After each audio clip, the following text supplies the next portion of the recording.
الحمد لله وكفى وسلام على عباده الذين اصطفى اما بعد اعوذ بالله من الشيطان الرجيم بسم الله الرحمن الرحيم افمن شرح الله صدره للاسلام فهو على نور من ربه سبحان ربك رب العزة عما يصفون وسلام على المرسلين والحمد لله رب العالمين اللهم صل على سيدنا محمد وعلى آل سيدنا محمد وبارك وسلم۔ قرآن مجید کی آیت جس کا مفہوم ہے کہ وہ جس کے سینے کو ہم نے اسلام کے لیے کھول دیا، فہو علی نور من ربی، وہ اپنے رب کی طرف سے ایک نور پر ہوتا ہے، یعنی اس کے سینے میں ایک نور آ جاتا ہے، اس کو ایک روشنی ہدایت کی مل جاتی ہے، ایک نور ایمان نصیب ہو جاتا ہے، تو اس کا دل اسلام کے لیے کھل جاتا ہے، اس کا سینہ کھل جاتا ہے۔ اس کو کہتے ہیں شرح صدر نصیب ہو جانا، کہ انسان دین پر عمل کرے مگر طمانیت قلب کے ساتھ، دل کی چاہت کے ساتھ، ادھر ٹرانسلیٹ کر دیا جائے، دل کی چاہت کے ساتھ، شوق ذوق کے ساتھ، محبت کے ساتھ، بوجھ سمجھ کے عمل نہ کرے، شریعت کے احکام اس کو مصیبت نہ نظر آئیں، بلکہ اس کے دل کے اندر محبت ایسی ہو اللہ تعالیٰ کی کہ وہ شوق و ذوق کے ساتھ عمل کرے۔ یوں سمجھیں کہ اللہ تعالیٰ سے قانونی تعلق نہ رہے، جنونی تعلق بن جائے، اس کو کہتے ہیں شرح صدر نصیب ہو جانا۔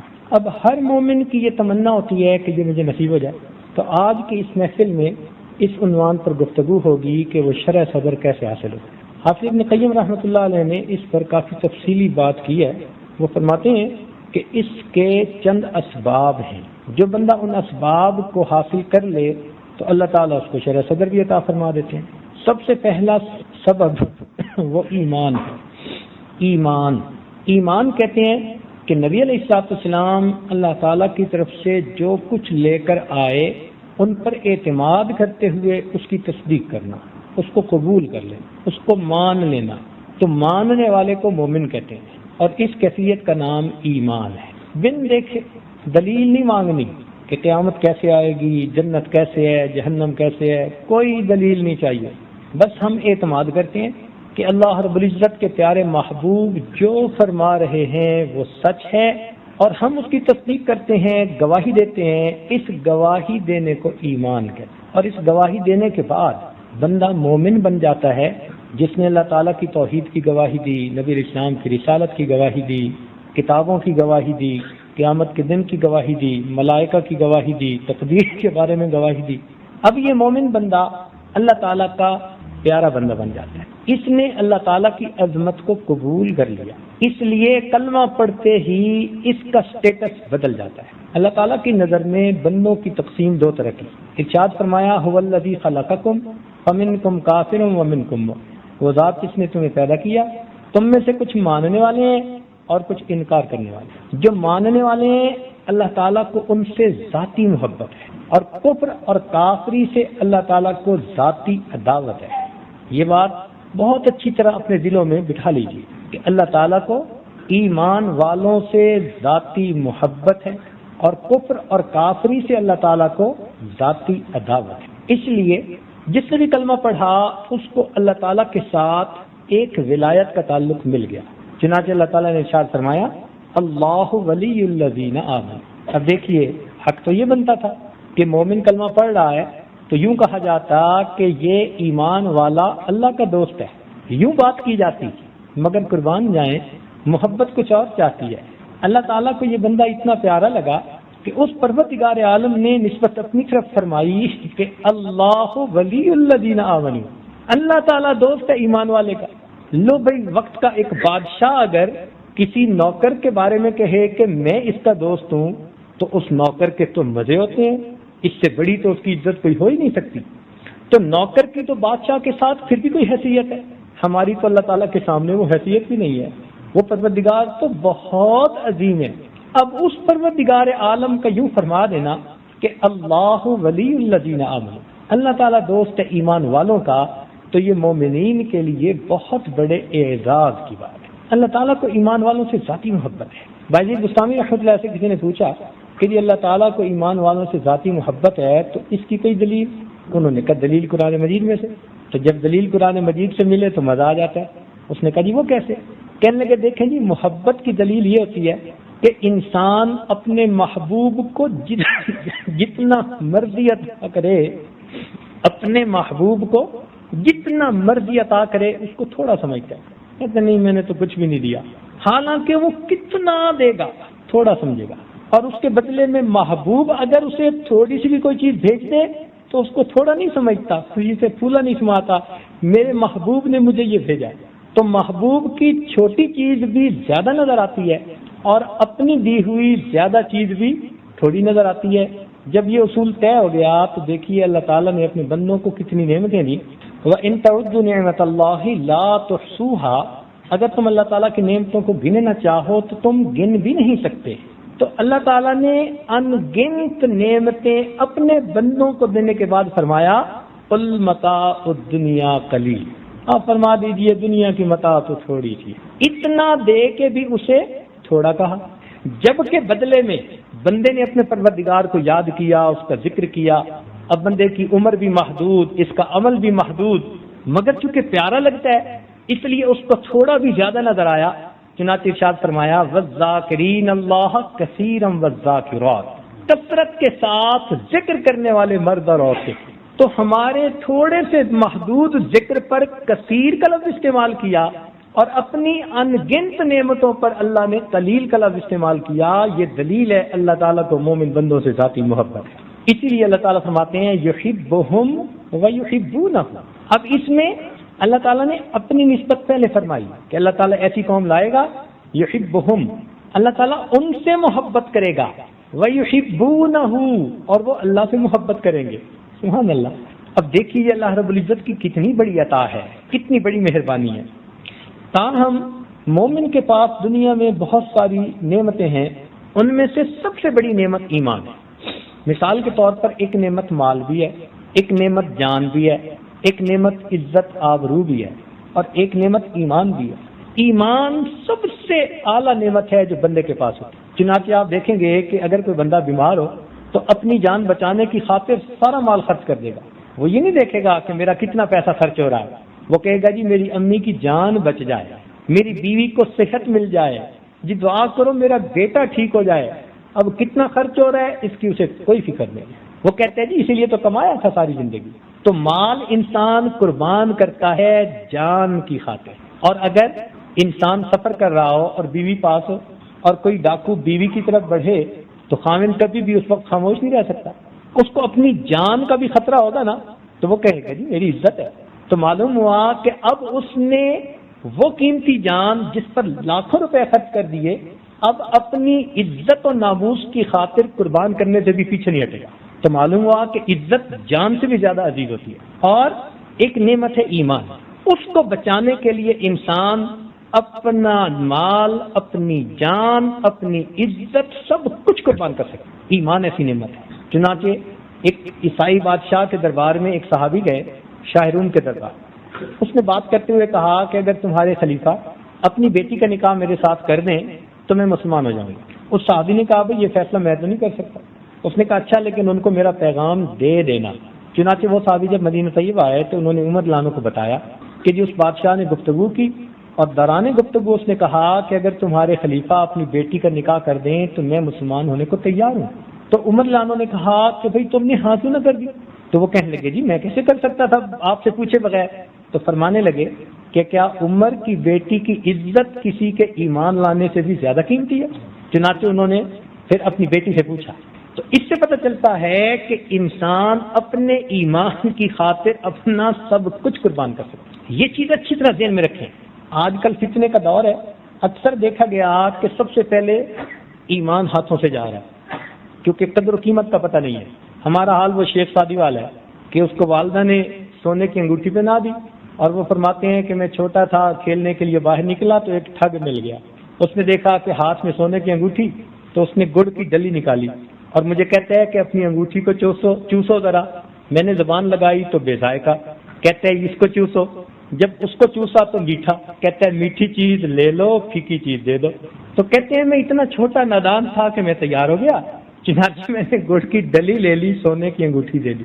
آج یہی حال ہو رہا ہے کہ شیطانی قوتیں اس طرح ایمان والوں کو گھیر رہی ہیں کہ ان کو دنیا کی گڑ کی ڈلی دے رہی ہیں اور ان سے ایمان کی دولت لے رہی ہیں، اور بڑے ہنسی خوشی اس سودے پہ تیار ہو جاتے ہیں۔ ذرا کسی کو موقع ملے کسی ترقی یافتہ کافروں کے ملک میں جانے کا، اچھا بھلا سیٹ ہے، اولاد نیک ہے، اچھا ہے، کاروبار ہے، بھاگے گا ادھر، جی مجھے وہاں کی رہائش مل رہی ہے، اور یہ نہیں پتا کہ وہاں جاؤں گا تو میری اگلی نسل ایمان پر رہے گی یا نہیں رہے گی، کوئی نہیں پتا ہوتا۔ یہ کیوں فیصلے بندہ کرتا ہے؟ جب ایمان کی ویلیو کا پتہ نہیں ہوتا، اور جب اہمیت کا پتہ ہو پھر ساری دنیا کی نعمتوں کو ٹھوکر مار دیتا ہے، کہتے ہیں کہ میں خشک روٹی کھا کر گزارا کر لوں گا، میں اپنے ایمان کا سودا نہیں کرتا۔ تو ایمان بہت قیمتی نعمت ہے، اس لیے نبی اسلام نے ایک حدیث میں صحابی رضی اللہ عنہ کو فرمایا کہ اگر تجھے ایمان سے ہٹانے کے لیے کوئی پھانسی دے دے یا آگ میں بھی ڈال دے تو اپنے ایمان سے پیچھے مت ہٹنا۔ اور ہم بھی دلوں میں یہی نیت رکھیں کہ اے اللہ ہم آزمائش کے قابل نہیں ہیں، لیکن ہماری نیت یہ ہے کہ ہم ہر چیز قربان کر سکتے ہیں مگر ہم ایمان کی حفاظت کرتے ہیں، اور اس کی حفاظت میں اے مالک تو ہماری مدد فرما دینا۔ ایمان کے بارے میں متفکر رہا کرے، بالکل چٹان اس کے اوپر بندہ ہو جائے۔ چنانچہ آپ نے دیکھا جادوگروں نے حضرت موسیٰ علیہ السلام کے سامنے جو ایمان لے کے آئے تو فرعون نے کہا کہ میں تمہارے ایک طرف کا بازو اور ایک طرف کی ٹانگ کاٹ دوں گا تاکہ تمہارا بیلنس ہی نہ رہ سکے، کھڑے ہی نہ ہو سکو۔ تو انہوں نے کہا تھا فقد ما انت قاد، جو تو کر سکتا ہے تو کر لے، اب ایمان دل میں آ چکا، اب ہم اس سے پیچھے ہٹنے والے نہیں۔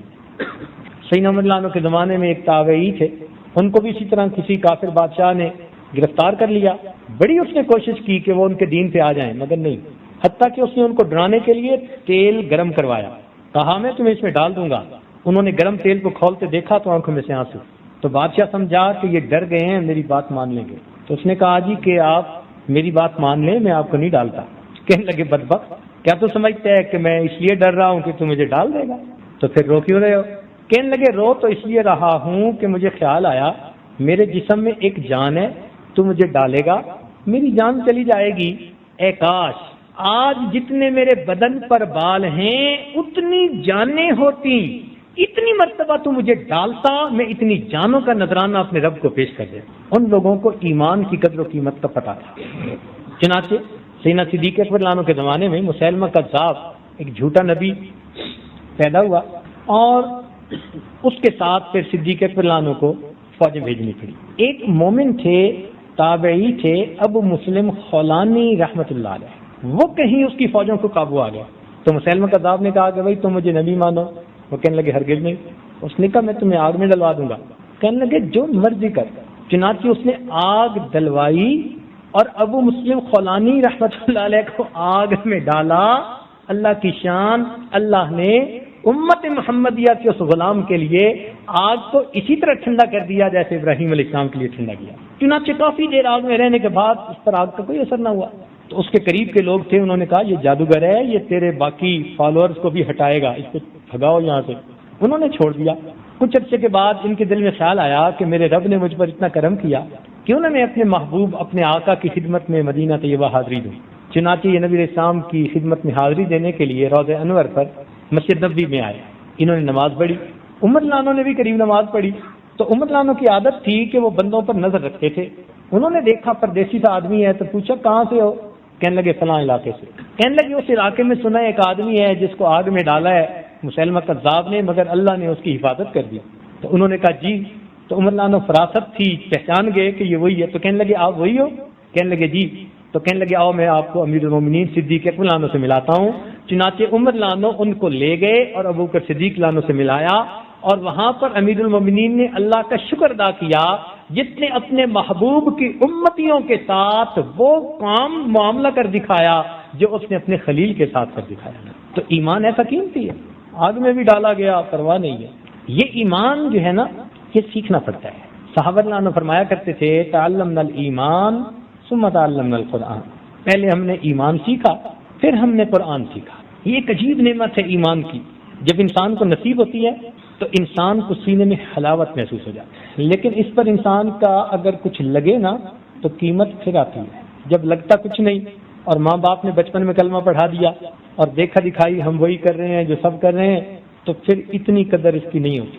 اس لیے آپ غور کریں گے کہ جو لوگ خود کلمہ پڑھتے ہیں نا وہ ایمان کے اوپر بڑے پکے ہوتے ہیں، بہت پکے ہوتے ہیں، اس لیے کہ انہوں نے قربانیاں دی ہوتی ہیں۔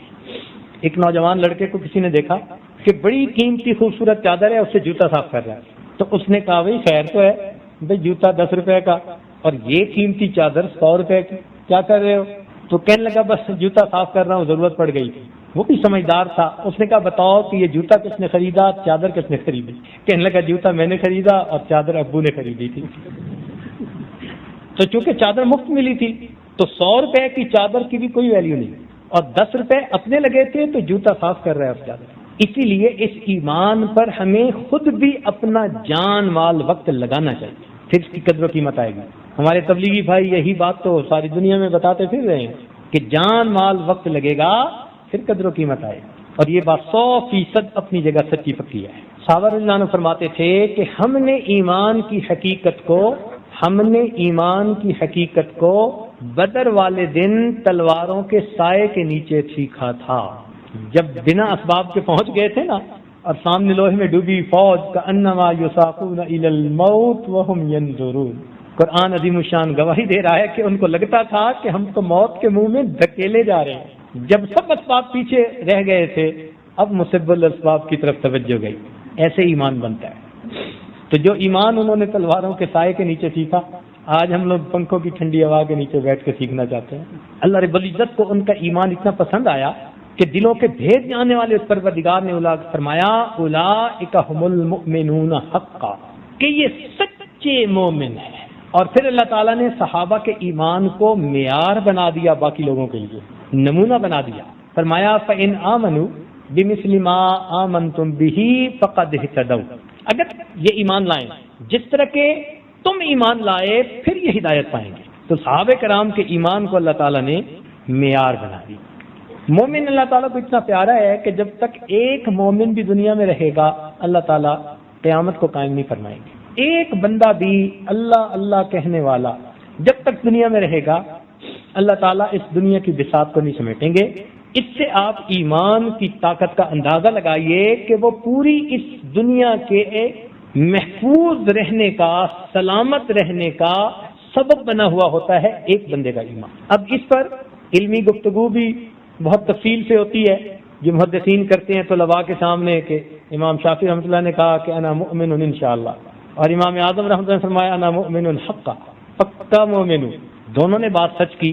ایک نے اپنی ظاہری کیفیت کو دیکھ کر کہا امام اعظم نے کہ میں پکا مومن ہوں، کوئی شک کی گنجائش ہی نہیں، اس لیے کہ شک سے تو ایمان فاسد ہو جاتا ہے، جس طرح سرکے سے شہد فاسد ہو جاتا ہے۔ تو امام اعظم نے فرمایا کہ شک کی گنجائش ہی نہیں، پکی بات کرو، پاک کرتے ہوئے پاؤں کے نیچے چٹان ہو، میں پکا مومن ہوں۔ اور امام شافعی رحمۃ اللہ نے فرمایا کہ بھائی بات تو انجام پر ہوتی ہے، انما الاعمال بالخواتیم، تو پتہ نہیں موت ایمان پر آئے گی یا نہیں، امید کرتا ہوں، لہذا انا مؤمن انشاءاللہ۔ بہرحال آج کے زمانے میں ہم جیسوں کو تو انا مؤمن حقا یہ دلوں کے اندر پکا کر لینا چاہیے، اس لیے کہ ذرا سی بھی آپ گنجائش رکھیں گے نا تو شیطان کو دروازہ مل جائے گا، وہیں سے شک ڈالنے شروع کر دے گا۔ امام راضی رحمۃ اللہ علیہ نے وجود خداوندی پر 100 دلائل جمع کیے تھے، تو ایک مرتبہ شیطان ان کے سامنے آیا تو انہوں نے فرمایا دیکھ میرا ایمان کتنا پکا۔ کیسے؟ کہ میں نے 100 دلائل اکٹھے کیے ہیں اللہ تعالیٰ کے وجود کے بارے میں۔ ان کا آپ کا ایمان کچا۔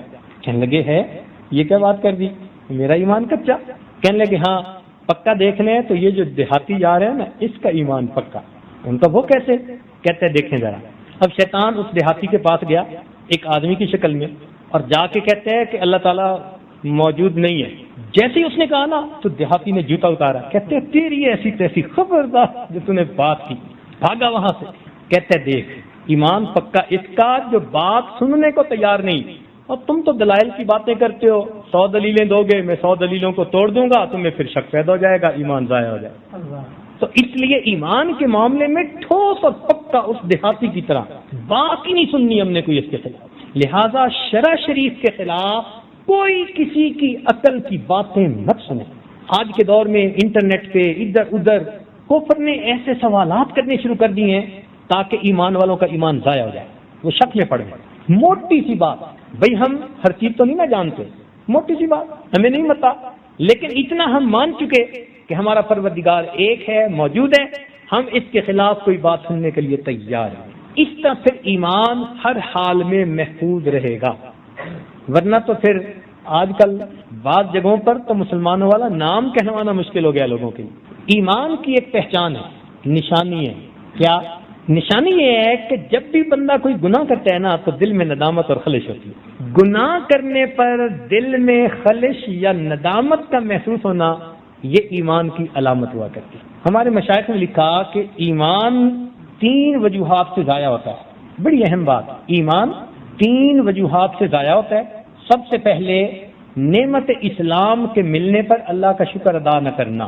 جو انسان اللہ تعالیٰ کا شکر ادا نہیں کرتا کہ اللہ آپ کا شکر ہے آپ نے مجھے ایمان والا بنایا، تو یہ شکر ادا نہ کرنا یہ ایک طرح کی ناشکری ہوئی نا، تو ناشکری سے نعمتیں زائل ہو جاتی ہیں، اس ناشکری سے ایمان بندے سے واپس لے لیا جاتا۔ دوسری بات، نعمت اسلام کے چھننے پر بے خوف ہو جانا، یعنی انسان بے خوف ہو جائے اپنے ایمان کے بارے میں، اس کو دل میں یہ خوف نہ ہو کہ پتہ نہیں میں اس نعمت کو موت تک پہنچا بھی سکوں گا یا نہیں سکوں گا۔ جب یہ خوف دل سے نکل گیا، بے خوف ہو گیا، تو پھر بھی اللہ تعالیٰ اس نعمت سے بندے کو محروم کر دیتا۔ اور تیسرا، جو شخص مسلمانوں کی دل آزاری کو معمولی سمجھتا ہو، جو شخص مسلمانوں کی دل آزاری کو معمولی سمجھتا ہو، کہتے ہیں مسئلہ ہی کوئی نہیں، اس کا حق مارا، اس کا یہ کیا، اس کا وہ کیا، اور اس کو سمجھا ہی کچھ نہیں، تو فرمایا کہ جو شخص مسلمانوں کی دل آزاری کو معمولی سمجھتا ہو اس سے اللہ رب العزت اسلام والی نعمت کو واپس لے لیا۔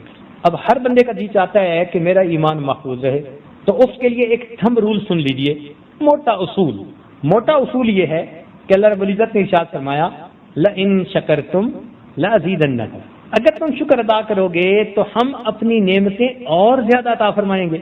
لہذا جو مومن ایمان پر اللہ تعالیٰ کا زیادہ سے زیادہ شکر ادا کرے گا، اللہ تعالیٰ اس کو محروم نہیں ہونے دیں گے، اس کے ایمان کو روز بروز بڑھاتے چلے جائے گا۔ تو ایمان محفوظ کرنے کا سب سے بہترین دستور روزانہ اللہ تعالیٰ کا شکر ادا کریں، میرے مولا آپ نے مجھے کلمہ پڑھنے کی توفیق عطا کی، یہ آپ کا احسان ہے، یہ آپ کی مہربانی ہے، میں آپ کا اس پر لاکھ لاکھ شکر ادا کروں۔ جتنا ہم اس پر اللہ تعالیٰ کا شکر ادا کریں گے اتنا اللہ رب العزت ہمارے ایمان کی حفاظت فرمائیں گے اور ہم موت تک اس کی حفاظت کے ساتھ دنیا سے چلے جائیں گے۔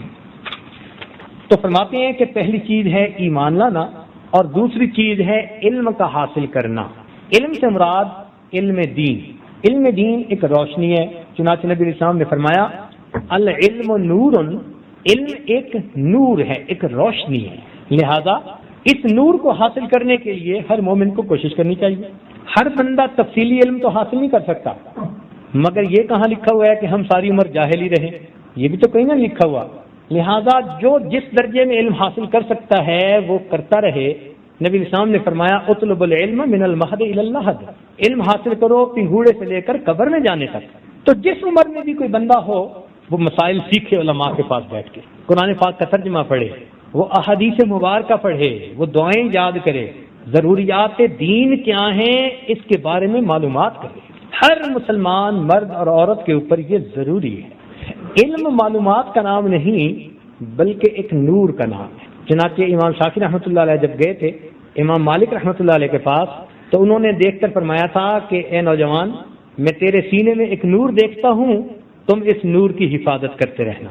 وہ علم کا نور تھا جو اللہ نے ان کے سینے میں عطا فرما دیا تھا۔ اور امام شافعی رحمۃ اللہ کے اشعار بھی پھر اسی طرح ہیں کہ انہوں نے امام وقی رحمۃ اللہ علیہ سے پوچھا تھا کہ میں بھول جاتا ہوں، تو انہوں نے کہا کہ گناہ چھوڑ دو، تو فرماتے ہیں شکوت الی وقی سوء حفظی فاوصانی الی ترک المعاصی فان العلم نور من الہی ونور اللہ لا یعطی لعاصی۔ علم اللہ تعالیٰ کا نور ہے اور اللہ تعالیٰ کا نور یہ گناہگار کو نہیں دیا جاتا۔ حضرت مفتی محمد شفیع رحمۃ اللہ علیہ نے ایک مرتبہ پوچھا طلباء سے علم کا مفہوم کیا ہے؟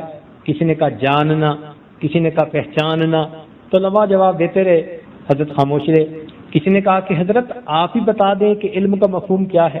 تو حضرت نے بتایا، فرمایا کہ علم وہ نور ہے، علم وہ نور ہے جس کے حاصل ہونے کے بعد اس پر عمل کیے بغیر چین نہیں آتا۔ علم وہ نور ہے کہ جس کے حاصل ہونے کے بعد اس پر عمل کیے بغیر چین نہیں آتا۔ یہ کیفیت ہے تو یہ نور نصیب ہو گیا، اور اگر نہیں تو پھر یہ علم نہیں، یہ وبال۔ چنانچہ ہمارے اکابر نے لکھا ہے کہ جب دارالعلوم دیوبند میں پڑھانے والے بھی صاحب نسبت ہوتے تھے، پڑھنے والے بھی کئی صاحب نسبت ہوتے تھے، تو فرماتے ہیں کہ اس وقت طلباء کا یہ حال ہوتا تھا کہ جب دارالحدیث سے حدیث کا سبق پڑھ کے نکلتے تھے تو ان کے چہروں پہ اتنا نور ہوتا تھا کہ باہر نکلنے والے لوگ، دیکھنے والے لوگ یوں سمجھتے تھے کہ یہ معتکف حضرات ہیں جو اعتکاف کے بعد واپس نکل رہے ہیں۔ یعنی جیسے معتکف کے چہرے پہ نور ہوتا ہے نا اعتکاف کے مکمل ہونے پر، ایسے وہ فرماتے ہیں کہ حدیث کا درس سننے پر ہمارے چہروں پہ نور آ جاتا ہے۔ چنانچہ اکمال الشیخ میں لکھا کہ علم نافع وہی ہے جس کی شعائیں سینہ و دل میں پھیل جائیں اور شکوک و شبہات کے پردوں کو پھاڑ دیں۔ لیکن ہمارے اکابر نے فرمایا کہ جتنا علم بڑھے اتنا خوف خدا بھی بڑھنا چاہیے۔ انما یخشی اللہ من عبادہ العلماء، کہ بے شک اللہ تعالیٰ سے ڈرتے ہیں وہی لوگ جو علم والے ہیں۔ تو علم جتنا بڑھے اتنا ہی خوف خدا بھی دل میں بڑھتا چلا جائے۔ حدیث پاک میں آتا ہے کہ بے شک علم کے ساتھ سو جانا جہالت کے ساتھ نماز پڑھنے پر زیادہ فضیلت رکھتا ہے۔ چنانچہ حدیث پاک میں آتا ہے کہ جب کوئی آدمی محتاج ہو اور وہ کسی دروازے پر روٹی کا سوال کرے تو اس پر اللہ تعالیٰ 3 بندوں کی مغفرت فرماتے ہیں۔ جس نے مال کمایا اس کی بھی مغفرت، جس نے کھانا پکایا اس کی بھی مغفرت، اور جس نے اس فقیر تک کھانا پہنچایا اللہ تعالیٰ اس کی بھی مغفرت فرما دیتے ہیں۔ 3 بندوں کی مغفرت، جس نے روٹی کا سوال کیا، محتاج فقیر آدمی، لیکن جس طالب علم نے علم کا استاد سے سوال پوچھا تو اس سوال کے پوچھنے پر اللہ تعالیٰ 4 بندوں کی مغفرت فرماتے ہیں۔ سب سے پہلے سوال پوچھنے والے کی مغفرت ہو جاتی ہے، دوسرا جواب دینے والے کی بھی مغفرت ہو جاتی ہے، استاد کی، تیسرا جو گرد بیٹھے ہوتے ہیں محفل میں سننے والے ان کی بھی اللہ مغفرت کر دیتے ہیں، اور چوتھا جو اس محفل کے انعقاد کا ذریعہ بن رہے ہیں وہ معاونین حضرات اپنے گھروں میں بیٹھے ان سے محبت رکھنے کی وجہ سے ان کی بھی مغفرت کر دی جاتی ہے۔ اس سے اندازہ لگائیے کہ اللہ رب العزت کو علم کا حاصل کرنا کتنا محبوب ہے۔ تو پہلی چیز ایمان، اور دوسری چیز علم، اور تیسری چیز محبت الہی دل میں ایسی سما جائے کہ ماں سوا کی محبت کو دل سے ختم کرے۔ ایک دل میں 2 محبتیں نہیں سما سکتی، محبت ایک ہی سمائے گی، یا خالق کی محبت سمائے گی یا مخلوق کی محبت سمائے گی۔ مخلوق کی محبت جب کہی جاتی ہے تو اس سے مراد نفسانی، شیطانی، شہوانی محبتیں جو خلاف شرع انسانوں کو ادھر ادھر ہو جاتی ہیں۔ جن محبتوں کا شریعت نے حکم دیا، ماں باپ کی محبت، بہن بھائی کی محبت، بیوی میاں کی محبت، مسلمان بھائی کی آپس میں محبت، یہ تمام شرعی محبتیں یہ حقیقت میں اللہ رب العزت کی محبت ہی کی آگے تفصیلات ہیں۔ تو ان تمام محبتوں کو اللہ تعالیٰ کی محبت ہی کہا جاتا ہے۔ جب ہم ماں سوا کی محبت کی بات کرتے ہیں نا، غیر کی محبت، اس سے مراد ہوتا ہے کہ شریعت کے دائرے سے نکل کر لذتوں کی خاطر، شہوتوں کے پیچھے لگ کر، شیطانی حواس کے اندر لگ کر جو انسان کو تعلقات ہوتے ہیں، اس سے وہ محبتیں مراد ہیں۔ تو انسان کے دل میں ایک اللہ رب العزت کی محبت ہو اور باقی سب ماں سوا کی محبتیں دل سے ختم ہو جائیں، محو ہو جائیں، یعنی اللہ سے محبت ہو، اور اگر کسی سے محبت ہو تو اللہ رب العزت کی وجہ سے محبت ہو، ماں سوا کی محبت ختم ہو جائے۔ اس کیفیت کو حاصل کرنے کے لیے محنت کرنی پڑتی ہے، اس کیفیت کو سیکھنے کے لیے مشائخ کی صحبت میں وقت گزارنا پڑتا ہے، ٹریننگ لینی پڑتی ہے، ہاسپٹلائز ہونا پڑتا ہے، کورس لینا پڑتا ہے، جیسے اینٹی بایوٹک کے کورسز ہوتے ہیں نا، تو اللہ والے بھی اسی طرح کورس کرواتے ہیں روحانی بیماریوں کے دور ہونے کے۔ پھر یہ ہوتا ہے کہ ان کے پاس کچھ وقت گزارنے کے بعد بندے کے دل میں اللہ رب العزت کی محبت بھر جاتی ہے، جیسے مقناطیس کے پاس لوہا رہے تو اس میں بھی مقناطیسیت آ جاتی ہے، اسی طرح اللہ والوں کی صحبت میں بیٹھ کر بندے کے دل میں بھی اللہ رب العزت کی محبت بھر جاتی ہے۔ اور اگر کوئی بندہ یہ سمجھے کہ جی میری نفسانی محبتیں بھی چلتی رہیں اور مجھے اللہ تعالیٰ کی محبت بھی مل جائے، تو اللہ تعالیٰ نے ارشاد فرما دیا ما جعل اللہ لرجل من قلبین فی جوفہ، اللہ تعالیٰ نے کسی انسان کے سینے میں 2 دل نہیں رکھے کہ ایک دل رحمان کو دے دے اور دوسرا دل نفس اور شیطان کو دے دے۔ فرمایا نا دل ایک ہے اور ایک ہی کے لیے ہے، دل ایک ہے اور ایک ہی کے لیے، یہاں ایک ہی کا معاملہ ہے۔ اس ایک کی محبت دل میں بٹھا لینا، اسی کو توحید کہتے ہیں، اس لیے اللہ تعالیٰ کو شرک سے بہت زیادہ نفرت ہے۔ ارشاد فرمایا کہ جو گناہ کر کے آؤ گے میں چاہوں گا تو بخش دوں گا، لیکن میں شرک کو کبھی معاف نہیں کروں۔ جیسے مرد کی غیرت بھی گوارا نہیں کرتی کہ اس کی بیوی کے دل میں اس کی محبت کے علاوہ بھی کسی کی محبت ہو، خامد کبھی گوارا نہیں کرتا۔ کیوں جی؟ اگر کسی کی بیوی کہے جی میں آپ کی بھی بیوی ہوں تو وہ شاباش دے گا یا جوتے مارے گا؟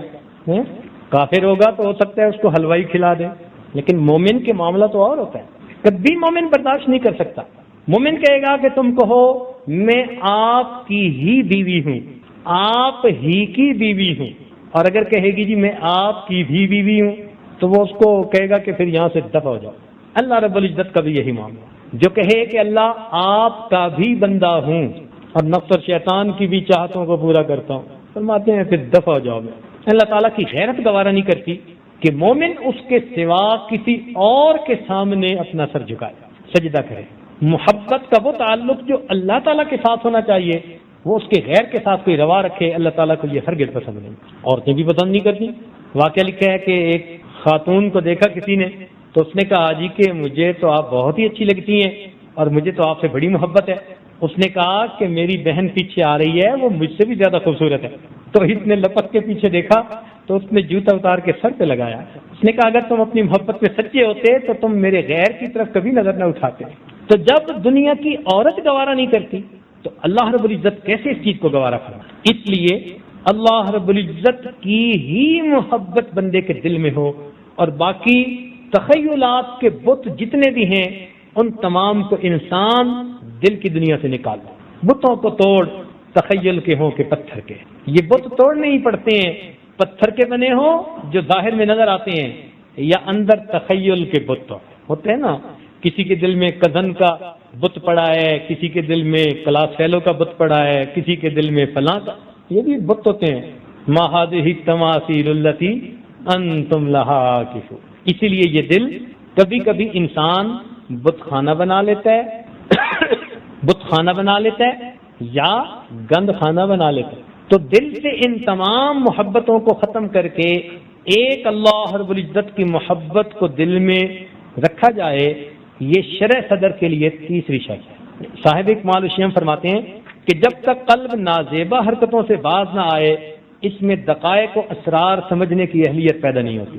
جب تک قلب نازیبہ حرکتوں سے باز نہ آئے اس کے اندر دقائق و اسرار سمجھنے کی صلاحیت پیدا نہیں ہوتی۔ چنانچہ فرمایا، مولانا فرماتے ہیں عشق با مردہ نباشد فائدار، عشق را با حی با قیوم۔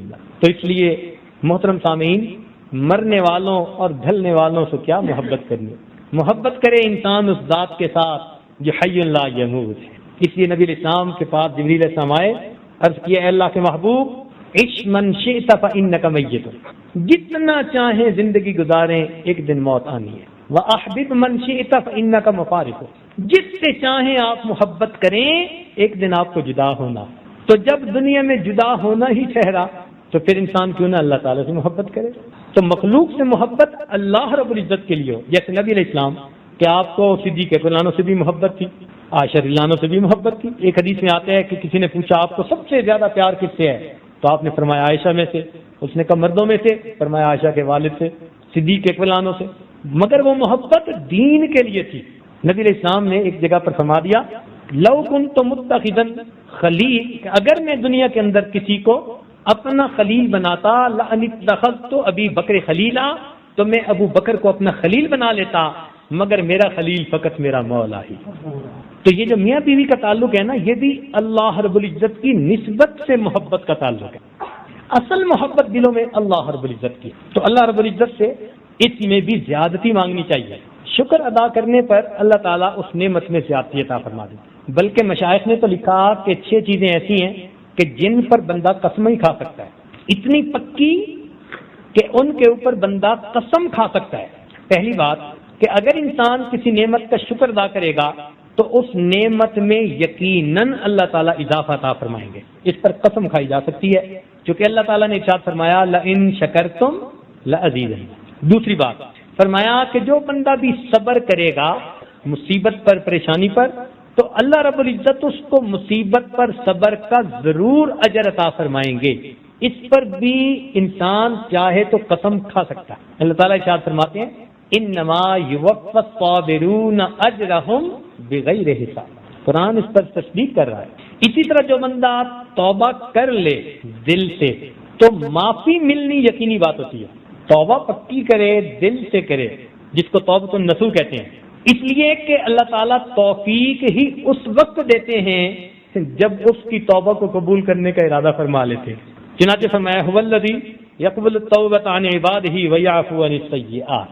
اسی طرح جو انسان استغفار کثرت کے ساتھ کرتا ہے، اللہ تعالیٰ اس کے رزق میں برکتیں عطا فرماتے ہیں۔ کثرت رزق کے ساتھ اللہ تعالیٰ اس کو رزق میں یقینی برکتیں عطا فرماتے ہیں۔ فَقُلْتُ اسْتَغْفِرُوا رَبَّكُمْ إِنَّهُ كَانَ غَفَّارًا يُرْسِلِ السَّمَاءَ عَلَيْكُمْ مِدْرَارًا وَيُمْدِدْكُمْ بِأَمْوَالٍ وَبَنِينَ وَيَجْعَلْ لَكُمْ جَنَّاتٍ وَيَجْعَلْ لَكُمْ أَنْهَارًا۔ دیکھا، اسی طرح فرماتے ہیں پانچویں چیز کہ دعا کے بعد قبولیت کا ہونا یقینی ہے۔ دعا کے بعد قبولیت کا ہونا یقینی ہے۔ توفیق کی تب ملتی ہے جب بندے کو اللہ تعالیٰ قبول فرمانا چاہتے ہیں۔ اس لیے فرمایا ادعونی استجب لکم، تم دعا مانگو میں تمہاری دعاؤں کو قبول کروں۔ ہاں الا کہ کوئی ایسا بڑا عمل ہے کہ جس سے دعا ہی بیکار ہو جاتی ہے، جیسے نبی علیہ السلام نے فرمایا کہ اس کا کھانا حرام، اس کا لباس حرام، وہ خلاف کعبہ کو پکڑ کے بھی دعا مانگے تو قبول نہیں ہوتی، اس لیے کہ وہ حرام کی نحوست کی وجہ سے۔ اگر یہ نحوستیں نہ ہوں اور حلال پاکیزہ زندگی گزارنے والا بندہ اپنے رب سے دعا مانگے، اللہ تعالیٰ بندے کی دعا کو کبھی بھی رد نہیں فرمائے۔ اور چھٹی چیز، جو بھی انسان اللہ رب العزت کے راستے میں اپنے مال کو صدقہ کرتا ہے، اللہ تعالیٰ اس مال کے بدلے میں اس کو ضرور مال عطا فرمائے۔ نبی علیہ السلام نے حدیث پاک میں قسم اٹھا کر فرمایا، یعنی اللہ رب العزت کے محبوب کا ویسے ہی فرما دینا بڑا کافی تھا کہ ایک سچے کی زبان سے یہ کلمات نکلتے، مگر نہیں، اللہ تعالیٰ کے محبوب نے قسم کھا کر فرمایا کہ صدقہ کرنے سے اللہ تعالیٰ انسان کے مال میں کمی نہیں ہونے دیتے۔ چنانچہ قرآن مجید میں اللہ تعالیٰ فرماتے ہیں وَمَا أَنفَقْتُم مِّن شَيْءٍ فَهُوَ يُخْلِفُ، کہ تم جو چیز بھی اللہ کے راستے میں خرچ کرو گے تو اس کے پیچھے تمہیں وہ نعمت اور بھی مل جائے گی۔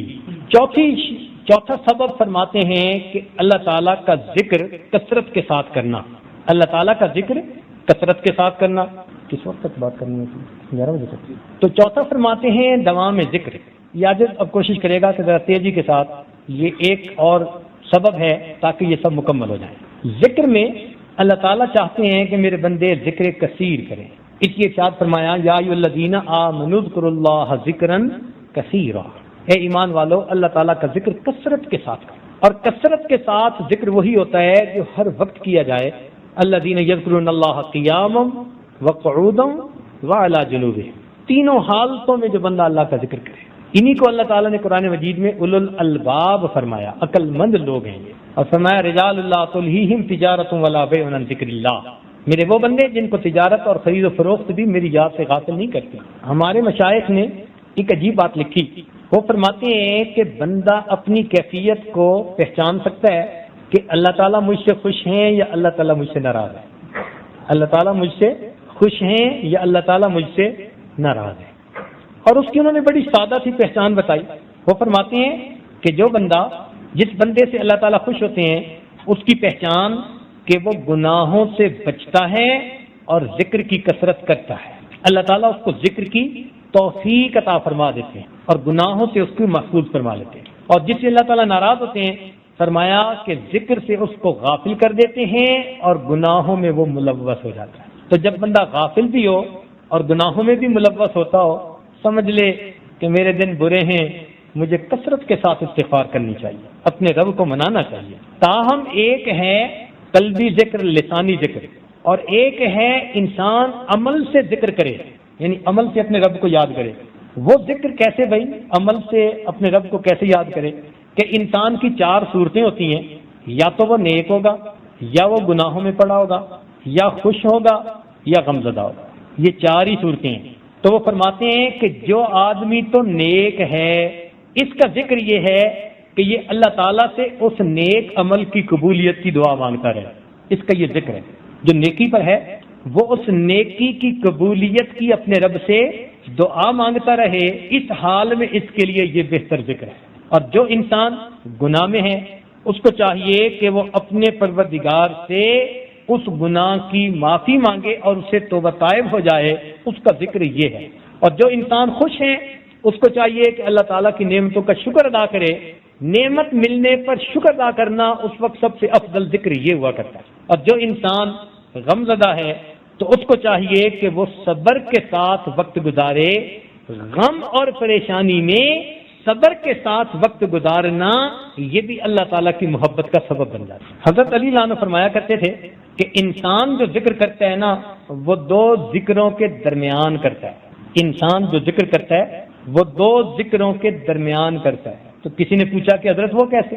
فرمانے لگے کہ ایک تو اللہ تعالیٰ اس کو پہلے ذکر کی توفیق دیتے ہیں، تو توفیق دیتے ہوئے بندے کو یاد کرتے ہیں، توفیق دیتے ہوئے بھی تو یاد کرتے ہیں۔ اللہ اکبر۔ اس لیے حسن بصری رحمۃ اللہ فرماتے تھے کہ مجھے اللہ تعالیٰ نے الہام فرمایا کہ میرے بندے اگر تجھے کبھی سڑی ہوئی روٹی یعنی سالن ملے یا روٹی ملے، یعنی سبزی مل جائے کھانے کے لیے، اس کو نہ دیکھنا کہ مجھے کھانے کے لیے کیا ملا، بلکہ اس کو دیکھنا کہ جب میں نے رزق کو تقسیم کیا اے بندے تو مجھے اس وقت یاد تھا۔ یہ نہ دیکھنا تجھے خشک روٹی ملی ہے، یہ کم اعزاز ہے کہ جب رزق کی تقسیم میرے مالک نے کی تھی تو اس نے اپنے بندے کو یاد رکھا۔ تو ایک تو ذکر کی توفیق دیتے ہوئے اللہ تعالیٰ یاد کرتے ہیں، اور پھر جب بندہ ذکر کرتا ہے تو اللہ تعالیٰ فرماتے ہیں فاذکرونی اذکرکم، تم مجھے یاد کرو میں تمہیں یاد کروں گا۔ تو اللہ تعالیٰ پھر اسے یاد کرتے ہیں، تو بندے کا ذکر اللہ تعالیٰ کے دو ذکروں کے درمیان ہوتا ہے۔ فاذکرونی اذکرکم، تم مجھے یاد کرو میں تمہیں یاد کروں گا۔ کیا مطلب؟ اے میرے بندے تو مجھے معذرت کے ساتھ یاد کرے گا، میں پروردگار تجھے مغفرت کے ساتھ یاد کروں گا۔ پانچویں چیز فرماتے ہیں الاحسان الی الخلق، مخلوق کے ساتھ حسن سلوک کرنا۔ آج کے زمانے میں اس میں بہت کوتاہی ہوتی ہے۔ لمبی نمازیں ہم پڑھ لیتے ہیں، لمبی تسبیح پھیر لیتے ہیں، تہجد نہیں چھوڑتے، اشراق نہیں چھوڑتے، تلاوتیں نہیں چھوڑتے، ذرا کسی کی کوتاہی ہمیں سننے میں آ جائے پورے شہر میں ڈھنڈورا پیٹ دیتے، اس کو گناہ بھی نہیں سمجھتے۔ جہاں بیٹھے تبصرہ، اس تبصرے سے زیادہ خطرناک چیز کوئی نہیں ہے۔ اللہ بچائے، یہ تبصرہ تو بس اوقات ایمان کے ضائع ہونے کا سبب بن جاتا ہے۔ سراسر غیبت ہو رہی ہوتی ہے، اس کے بارے میں بات کر دی، اس کے بارے میں بات کر دی۔ بھائی دنیا میں کوئی ایسا ہے کہ جس کے اندر کوئی خامی نہ ہو، گناہ نہ ہو جس کا؟ اس محفل میں کوئی ایسا ہے جو ہاتھ اٹھا سکے کہ میں نے کبھی گناہ نہیں کیا؟ جب سب ہی گناہ گار ہیں ہم، تو پھر ہمیں کیا ضرورت ہے ہم کسی دوسرے کی برائی کا تذکرہ کریں؟ کیا یہ بہتر نہیں کہ ہمیں پتہ چلے تو ہم اللہ سے دعا مانگے، اے اللہ ہمارے اس بھائی کی غلطی کو معاف فرما دے، اور اے اللہ اس کی ستاری فرما دے۔ ہم اس کے لیے دعا مانگیں گے، اللہ تعالیٰ اس کو ہمارے لیے قبول فرما۔ آج تو یہ حالت ہے کہ خاوند بیوی کے عیب ڈھونڈتا پیدا ہوتا ہے، اور بیوی نے خاوند پہ دوربین فٹ کی ہوئی ہوتی ہے۔ پتہ چلنا چاہیے یہ چیز انتہائی خطرناک ہے۔ اس لیے ہم ایسے بن جاتے ہیں کہ اللہ تعالیٰ کے بندوں کے لیے وبال جان بنے ہوئے۔ غیر انسان کو اتنا پریشان نہیں کرتے جتنا انسان کو اپنے پریشان کرتے۔ ایک بندہ مصیبت میں ہوتا ہے اور دوسرے اپنے اس مصیبت کو کئی گنا زیادہ بنا دیتے، دل دکھتا ہے، اور دل دکھا کے کوئی اپنے رب کو کیسے راضی کرے گا؟ اسی لیے بیماریوں میں سے سب سے بری دل کی بیماری، بیماریوں میں سے سب سے بری دل کی بیماری، اور دل کی بیماریوں میں سے سب سے بری دل آزاری ہوتی ہے۔ دل آزاری نہیں کرنی چاہیے، کسی کا دل نہیں دکھانا چاہیے، بلکہ کہنے والے نے تو یہاں تک کہا مسجد ڈھا دے مندر ڈھا دے جو کچھ ڈھہنے، مسجد ڈھا دے مندر ڈھا دے جو کچھ ڈھہنے، پر کسے دا دل نہ ڈھاویں رب دلاں وچ رہندا ہے۔ کہ مسجد گرا بیٹھے، مندر گرا بیٹھے، جو گرا بیٹھے پرواہ مت کرنا، کسی کا دل نہ گرا دینا کہ رب کریم بندے کے دلوں میں بستے ہیں۔ تو اس سے ہمیں اندازہ کرنا چاہیے کہ ہمیں کتنا بچنا چاہیے۔ اگر ہم چاہتے ہیں کہ ہمیں شرع سجدہ نصیب ہو تو ہمیں ایسے بننا پڑے گا ہمارے قول سے، فعل سے، کسی بھی عمل سے اللہ کے کسی بندے کا دل نہ دکھے، کسی کی بھی دل آزاری نہ کرے۔ دیکھیں جو اللہ والے ہوتے ہیں نا، وہ تو انسانوں کا تو کیا، وہ تو حیوانوں کا بھی دل نہیں دکھاتے۔ انسان تو پھر عظیم ہے، اشرف المخلوقات ہے، حیوانوں کا بھی دل نہیں دکھاتے۔ پھر آتے توجہ سے سنیے ایک دو باتیں۔ خواجہ باقی باللہ رحمۃ اللہ علیہ بہت بڑے ہمارے سلسلے کے شیخ گزرے ہیں، سمرقند کے رہنے والے تھے، اور سمرقند میں سردیاں بہت زیادہ سویر ہوتی ہیں کہ سائبیریا کی ٹھنڈی ہوائیں سیدھی وہاں پہنچتی ہیں۔ ایک مرتبہ ہمارے چند دوستوں کو وہاں 2 منٹ گاڑی سے نکل کے کھڑا ہونا پڑا تو وہ 2 منٹ کی سردی برداشت نہ کر سکے، حالانکہ سب نے چمڑے کی کیا کیا پہنی ہوئی تھی اور موزے پہنے ہوئے تھے اور دستانے پہنے ہوئے تھے، مگر ایسی یک ٹھنڈی ہوا تھی کہ وہ بندے کے سینے سے پار ہو رہی تھی۔ اس دن پتہ چلا کہ یہاں کی سردی کیسی۔ اس سردی کے موسم میں تہجد کے لیے اٹھے اور انہوں نے مصلی پہ جلدی جلدی نفل پڑھے، اور پھر سوچا کہ میں لحاف میں جا کر بیٹھ کر باقی ذکر کر لیتا ہوں۔ جب آئے تو دیکھا کہ لحاف میں ایک بلی آ کے سو گئی تھی، تو انہوں نے سوچا کہ اب میں اگر لحاف میں سوؤں گا تو بلی کی نیند خراب ہوگی، لہذا واپس مصلی پر بیٹھ گئے، ٹھٹھرتے رہے، بلی کی نیند خراب نہ کی۔ اللہ رب العزت نے الہام فرمایا کہ تیرے اس مجاہدے کی وجہ سے ہم تجھے ایک ایسا شاگرد عطا کریں گے کہ جس کا فیض پوری دنیا کے اندر پھیلے۔ چنانچہ پھر اپنے شیخ کے حکم پر یہ وہاں سے ہندوستان آئے اور اللہ تعالیٰ نے امام ربانی مجدد ثانی رحمۃ اللہ علیہ جیسا مرید عطا فرما دیا۔ یہ سعادت ملی ایک بلی کی نیند کا خیال رکھنے، اور ہماری نظر میں تو انسانوں کی نیند کا کوئی لحاظ نہیں ہے۔ اللہ اکبر کبیرہ۔ چنانچہ ایک محدث کے بارے میں کتابوں میں لکھا ہے کہ خواب میں ملے، وفات کے بعد کسی نے پوچھا جی کیا بنا؟ فرمانے لگے مغفرت ہو گئی۔ اس نے کہا جی ہونی تھی، آپ تو حدیث کا درس دیتے تھے، بڑے آپ کے شاگرد۔ کہنے لگے ان درسوں کی دروس کی وجہ سے میری مغفرت نہیں ہوئی۔ نہیں کیسے ہوئی؟ کہنے لگے کہ میں ایک مرتبہ حدیث پاک لکھ رہا تھا تو میں نے قلم کے ساتھ جو سیاہی لگائی تو ایک مکھی آ کر بیٹھ گئی، تو میرے دل میں خیال آیا کہ یہ پیاسی ہوگی تو اسے پی لینے دو۔ میں نے 1 سیکنڈ یعنی 1 لمحہ کے لیے قلم کو روکا کہ یہ سیاہی پی لے، وہ مکھی پی کر اڑ گئی۔ میرا یہ عمل میرے مالک کو پسند آ گیا، اس پر اللہ نے میرے گناہوں کی مغفرت فرمائی۔ اب بتائیے کہ مکھی کی پیاس ہماری نظر میں کیا چیز ہے؟ اس پر محدث کی مغفرت ہوتی ہے۔ تو اگر مکھی اور بلی اور کبوتر اور کتا ان کے واقعات ہیں، اور حدیث پاک میں صحیح حدیث پاک میں آتا ہے کہ زانی عورت تھی اور اس نے ایک پیاسے کتے کو پانی پلا دیا تھا، اور کتے نے پانی پی کر جب خوشی کی آواز نکالی تھی، اس کی آواز پر اللہ نے بنی اسرائیل کی زانی عورت کے گناہوں کو معاف فرما دیا۔ تو ہم اگر کسی اللہ کے بندے کا دل خوش کریں گے تو ہمیں کیا ملے گا بھائی؟ اس لیے یہ ایک بہت اہم چیز ہے، اور آج کے زمانے میں اس میں بہت کوتاہی ہو رہی ہے۔ زبانیں ایسی بے لگام ہو چکی ہیں، کترتی چلی جاتی ہیں، بولتا چلا جاتا ہے بندہ، وہ الفاظ نہیں بول رہی ہوتی، وہ اپنے نام اعمال کو کاٹ رہی ہوتی ہے، اپنے اجر کو ضائع کر رہی، اپنی کھیتی کاٹ رہی ہوتی۔ تو اس لیے ہم اللہ کے بندوں کے دلوں کو خوش کریں دائرہ شریعت کے اندر رہتے ہوئے۔ یہ نہیں ہے کہ کوئی خلاف شرع کام کے لیے کہے جی کہہ دو میں بڑا خوش ہو جاؤں گا، نہیں، دائرہ شریعت کے اندر رہتے ہوئے ہم اللہ تعالیٰ کے بندوں کے دل خوش کریں گے، اللہ رب العزت اس کے بدلے ہمارے سینوں کو نور سے بھر دیں گے۔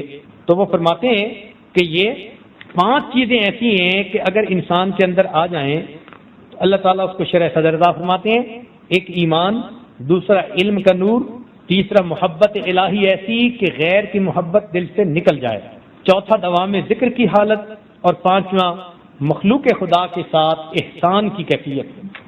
جس بندے کو اللہ تعالیٰ یہ نعمت نصیب فرما دے اس کو شرح صدر نصیب فرماتے ہیں، اور النور اذا دخل الصدر انفتح، نور جب سینے میں داخل ہوتا ہے تو سینہ پھر کھل جاتا ہے۔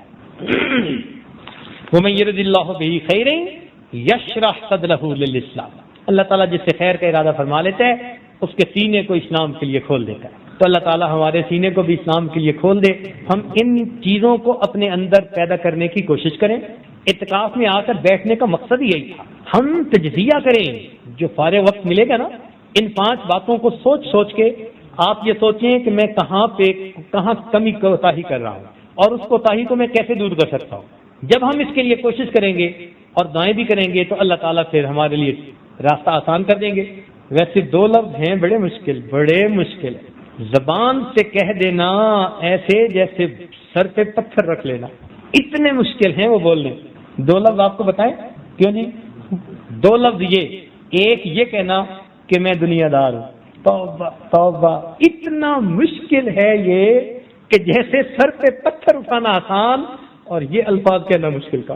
نفس راضی نہیں ہوتا یہ ایکسپٹ کرنے کے لیے کہ میں دنیا دار ہوں. آپ ذرا تنہائی میں بیٹھ کے ذرا سوچئے گا اس کے اوپر.